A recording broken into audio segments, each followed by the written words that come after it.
بسم اللہ الرحمن الرحیم۔ ناظرین، السلام علیکم۔ اے ایمان والو، تم پر اسی طرح روزے فرض کیے گئے ہیں جیسے تم سے پہلے لوگوں پر فرض کیے گئے تھے، تاکہ تم پرہیزگار بن جاؤ۔ روزے کی فرضیت کا حکم سن 2 ہجری میں تحویل قبلہ کے موقع سے کم و بیش 10-15 روز بعد نازل ہوا۔ آیت سیام شبان کے مہینے میں نازل ہوئی، جس میں رمضان المبارک کو ماہ سیام قرار دیتے ہوئے اللہ تعالیٰ نے فرمایا، رمضان کا مہینہ وہ ہے جس میں قرآن اتارا گیا ہے، جو لوگوں کے لیے ہدایت ہے اور اس میں رہنمائی کرنے والی اور حق و باطل میں امتیاز کرنے والی واضح نشانیاں ہیں۔ بس تم میں سے جو کوئی اس مہینے کو پالے تو وہ اس کے روزے ضرور رکھے۔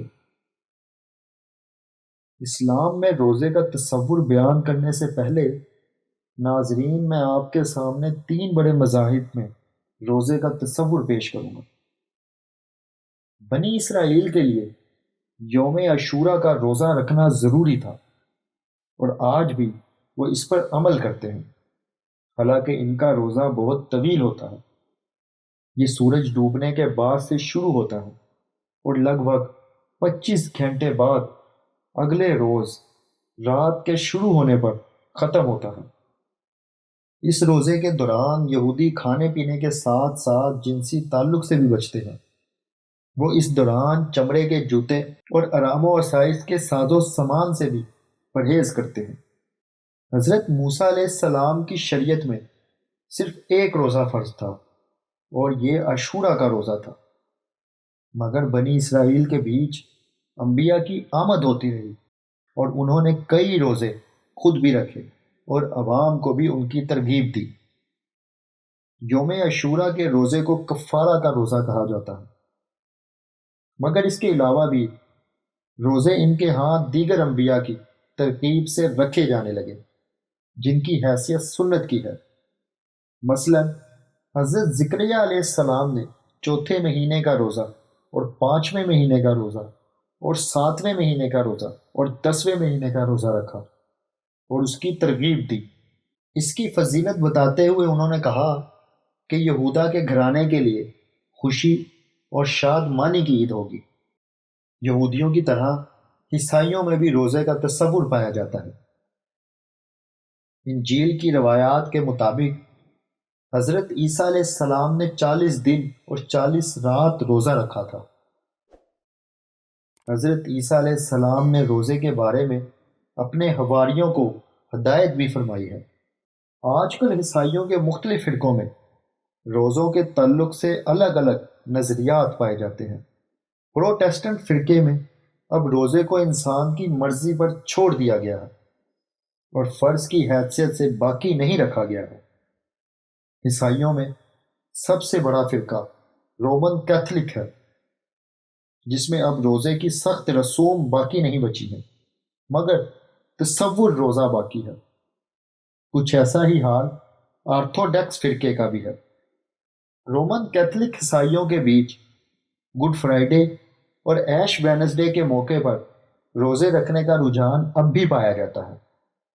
ہندوستان میں پرانے زمانے سے ہی روزے کا تصور پایا جاتا ہے، جسے حرف عام میں ورت یا اپواس کہا جاتا ہے۔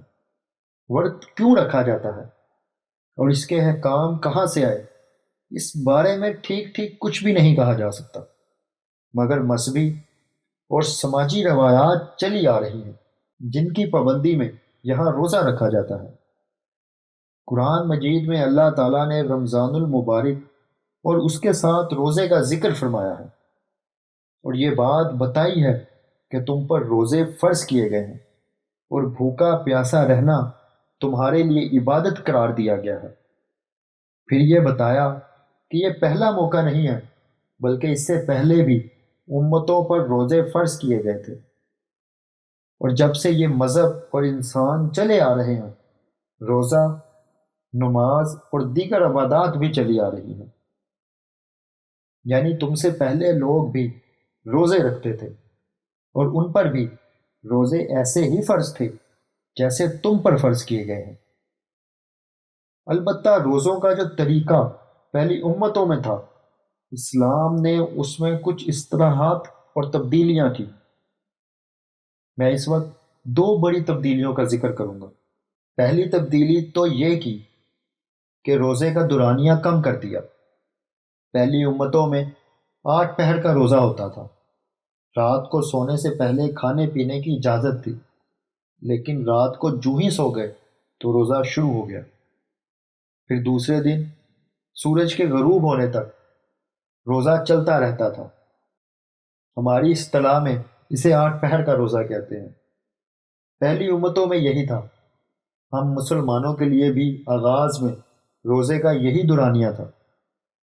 ابتدا میں جب روزے فرض ہوئے تو 8 پہر کا روزہ ہی تھا۔ اللہ تعالیٰ نے امت محمدیہ صلی اللہ علیہ وآلہ وسلم کو یہ سہولت عطا فرمائی کہ رات کو روزے سے نکال دیا۔ اس پر محدثین نے ایک کاشکار انصاری صحابی کا واقعہ نقل کیا ہے، جنہوں نے پرانے طریقے کے مطابق 8 پہر کا روزہ رکھا ہوا تھا۔ دن بھر کاشتکاری کر کے شام کو گھر آئے اور نماز وغیرہ پڑھ کر فارغ ہوئے کہ اب کھانا کھاتا ہوں۔ گھر والوں سے کھانے کے متعلق دریافت کیا۔ گھر والوں نے کہا آپ بیٹھیں، ہم تیار کرتے ہیں۔ جو ہی کھانے کے انتظار میں یہ صحابی رضی اللہ عنہ بیٹھے تو ان کی آنکھ لگ گئی اور سو گئے۔ جیسے ہی سوئے اگلا روزہ شروع ہو گیا۔ 8 پہر کا روزہ تو پہلے ہی تھا اور اب 8 پہر کا اگلا روزہ شروع ہو گیا۔ دوسرے دن وہ لڑکھڑاتے پھر رہے تھے، ایک محنت کش آدمی اور 2 دن کی بھوک۔ جناب نبی کریم صلی اللہ علیہ وآلہ وسلم نے دیکھا تو پوچھا کیا ہوا بھائی؟ صحابی رضی اللہ عنہ نے بتایا کہ یا رسول اللہ، میرے ساتھ تو یہ معاملہ ہوا ہے۔ محدثین فرماتے ہیں کہ اللہ تعالیٰ کی طرف سے یہ اجازت، یہ گنجائش، بلکہ حکم نازل ہوا کہ رات روزے سے خارج ہو گئی اور روزے کا آغاز طلوع فجر سے ہوگا۔ اللہ تعالیٰ نے قرآن مجید میں فرمایا کہ کھاؤ پیو جب تک کہ صبح کے وقت سفید دھاری سیاہ دھاری سے الگ ظاہر ہو جائے، پھر روزے کو رات تک پورا کرو۔ یہ اجازت دی گئی کہ اس وقت تک کھا پی سکتے ہو جب تک پھونا پھوٹ نہ جائے، یعنی طلوع فجر نہ ہو جائے۔ جب فجر طلوع ہو رہی ہو تو آسمان سے افق پر مشرق کی 2 لکیریں دکھائی دیتی ہیں، ایک صبح کی روشنی کی سفید لکیر اور دوسری رات کی تاریکی کی سیاہ لکیر۔ یہ جو 2 لکیریں آسمان پر الگ الگ نظر آتی ہیں اسے پھوٹنا کہتے ہیں، اور یہی دراصل طلوع فجر کا وقت ہے۔ چنانچہ ایک اصلاح اسلام نے روزے کے نظام میں یہ کی کہ روزے کا دورانیہ کم کر دیا اور طلوع فجر سے لے کر غروب آفتاب تک روزے کا دورانیہ مقرر کر دیا۔ سحری کی صرف اجازت نہیں دی گئی بلکہ سحری کو سنت قرار دیا گیا۔ سحری کھانا جناب نبی کریم صلی اللہ علیہ وآلہ وسلم کا معمول مبارک تھا۔ اس طرح روزے کو سنت کے مطابق بنانے کے لیے سحری کھانا ضروری ہو جاتا ہے۔